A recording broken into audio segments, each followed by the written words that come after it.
The three things that are ultimately going to help you sell your business are going to radically transform how you think and operate today for the eventual sale. Now, working with a certified exit planner and business broker, as well as a potential consultant as well in the process, these things can certainly help you go through it, but these are going to be the three tactical ways that you should go about thinking in terms of selling your business. I intentionally laid them out in terms of what is more practical, and then also the last one, which is the best. So stay tuned and comment below what specifically you might be going through so we can work through them together. If you're looking to sell your business, the first method of action is simply going to be talking to other competitors. Reason being is that they already have the industry knowledge and experience. They're more than likely being able to acquire you because they know the value. This could also mean that they might see the value and see your cards and not give you a fair value or potentially strip your IP. So it really does depend on the type of business you're in, the relationships that you have with other owners in the industry, and ultimately if it aligns for you to actually speak to other competitors, if they would bring your firm or your business into theirs in kind of a private equity sort of roll-up situation. The second opportunity is simply going to be using a certified exit planner, which is going to help you transition and prepare for the de-risking as well as the increase in value, so that when you go talk to a business broker, you have a lot more tangible options. Oftentimes, business brokers are really just going to be the listing agent, like in real estate, that helps you prepare the actual sale, but they don't traditionally help you repair or improve and delegate in terms of what's the most important things, as well as look at things like contract value, which could ultimately change the value of your business based on how the contracts are structured. That's just one example of how a certified exit planner could absolutely help you. And if you're looking for one, I have a number of different recommendations in the comments. Let me know what you're looking for. Now, a business broker will certainly help you with the sale, and this is unknown in terms of the amount of time and the amount of value that you can get for your business. It is the most practical and tactical and is traditional, which is why I wanted to give the first point of going to competition, the second point of getting more the practical, tactical, and now for the third thing that you can do is you're looking to grow, scale, and exit your company. That is simply going to be an opportunity for you to hire either within or externally to come in and help grow and transition. This is more of a blend of the two, where you're essentially saying, hey, I'm going to seller finance to an employee to have them grow instead of someone just merely purchase or someone roll up.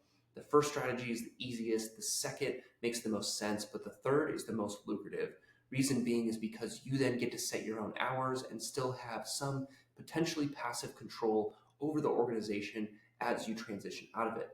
So what this would traditionally look like is you would have either a seasoned head or a second in command who would come in alongside you or under you and grow the business. This is then going to be on a vested cliff where you essentially say, hey, maybe over 4 years, after year 1, you're going to get some equity, and then year 2, 3, 4, it's going to increase, and then at year 4, ultimately would be the full kind of transition of the company.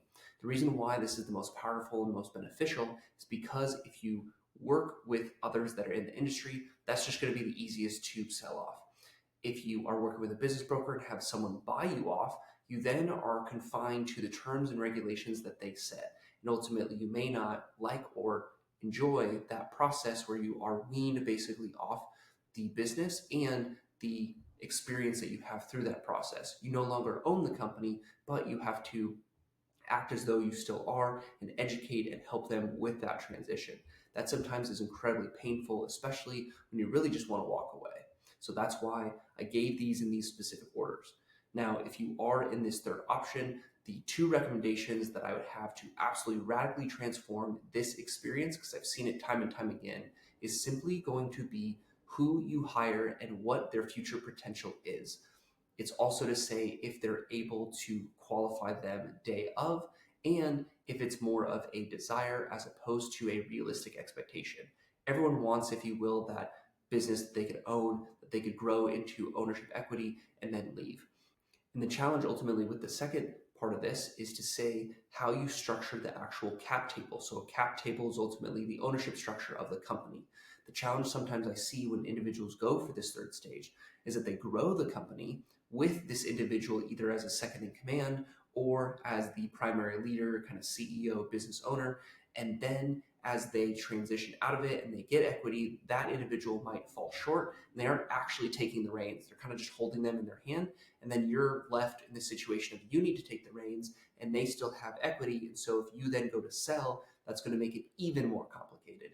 So you do want to understand how these things are going to be, what clawbacks could be in effect, and how you can ultimately truly gain control of the business.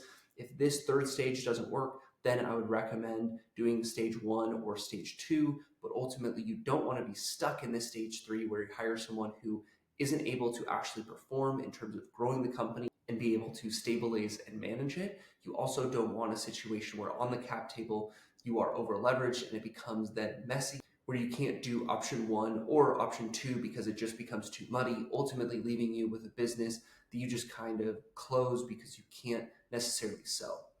These are the 3 things that I've seen in terms of business owners for how they look to sell. And if you're looking to sell, join our Octane business group where we help business owners ultimately change their lifestyle, increase the value and growth of their company to hire and steward with more people, and then also plan for viable exit with that higher valuation.